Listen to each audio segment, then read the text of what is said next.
What is going on, guys? Welcome to a brand new episode of the Transfer Talk. We'll be discussing the latest Palace transfer rumours of the day. So without further ado, let's get right into it. The first rumour is a joint one with Sorloth and Benrahma. According to The Guardian, Palace have agreed to sell striker Sorloth to RB Leipzig and are hoping to use the proceedings to fund the move for Brentford's Benrahma. Palace are splitting the £20 million they will receive for Sorloth equally with Trabzonspor. However, it doesn't end there, as before the United game, Roy spoke to the press and said the following about Benrahma: not something that we have discussed at great length. Our interest is dependent on the price.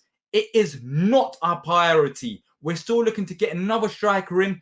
That is the priority. First thing first, let's talk about Sorloth. I am so happy that this is hopefully going to be the last time that we talk about Sorloth, even though we haven't really mentioned him in the Transfer Talk episodes. But just going on social media, I'm just seeing tweets about Sorloth going Bayern Munich, going Tottenham, going every club basically has been linked with him. You'd think he's one of the best strikers in the world, but it seems like he's going and we're getting a fee. That's the big plus out of this. We're getting around 10 to 11 million pounds according to the reports, and that's a decent price. And that money, as the report suggested, can be used for Benrahma. So Sorloth could be at the end useful for Palace by going out on loan. I feel like this has been a decent business. We weren't really too sure if we were going to get anything out of it, but 10 to 11 million pounds, that's a reported fee. I'm happy with that. Now, let's talk about Benrahma. He's been linked with a move to Palace for a couple of weeks now, but nothing has really happened. He's been out of the Brentford squad for the Carabao Cup game and I think the previous game as well. But yeah, definitely the Carabao Cup game, he was out because he went out dinner with Saga. There's a picture out there that was posted where Mamadou Sakho and Benrahma was out for dinner. Now, I'm not suggesting that Benrahma is coming Palace and everything is signed and sealed, but hopefully Mamadou Sakho could be an agent here and hopefully put in a couple good words. You know, Benrahma, come to Palace. Let's do something here. Hopefully that's what Mamadou Sakho has done. But Benrahma was pictured with Sakho, and I guess that's a positive. But as Roy said, he is not our priority. It seems like the club would prefer another striker.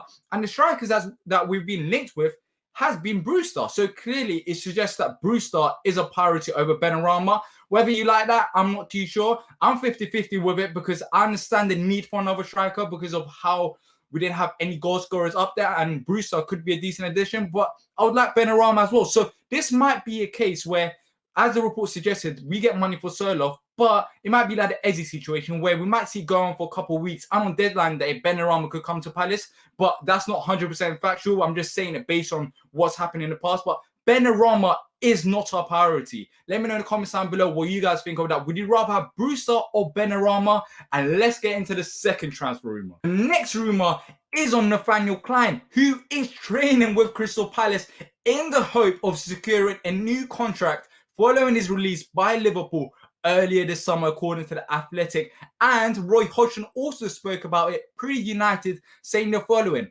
a lot will depend on how Ferguson's injury situation pans out over the next few weeks. So we're having a little reunion here. Nathaniel Clyne is coming back to Palace. Well, for the time being, he's going to train. Roy said that he hasn't actually started training. I think he's going to have his COVID-19 test and afterwards, potentially next week, start training with the squad. But I think this is a very smart move by the club because with the Ferguson injury, he's been out for a very long time. So even when he is fit and ready, there's going to be a case that you don't want to rush him and start in games where he can potentially pick up another knock. So getting the Nathaniel Clyne, whilst Joe Ward is the starter, is a sensible move if it is a short-term contract. I don't think you can lose out on this one. Nathaniel Clyne is going to have training with a Premier League club, is going to be training with a Premier League club.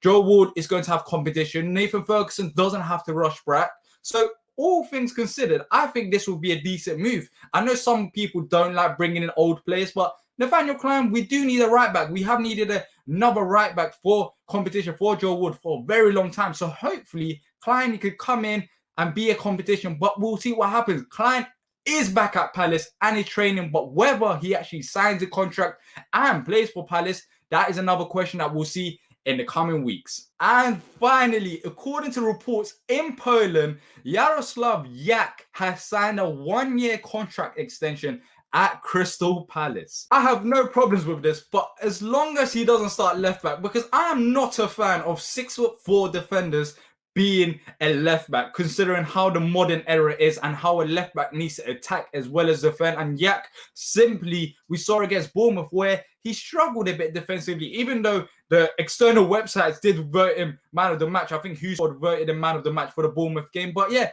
I'm not too fussed about this. With all jokes aside, because we've seen it with our injury crisis where you never know what's going to happen next. And the fact that Yak started in the cup just shows that we do need numbers there. So another year extended on his contract, I think, is fair. And hopefully others can return from injury and we don't rely on Yak in the long term, because I think that'll be quite worrying. Well, that's it for today. Hope you guys have enjoyed the episode. It has been a while, but we're finally back. So if you have, leave a like and subscribe so you don't miss out on future content. And until next time, up the Palace.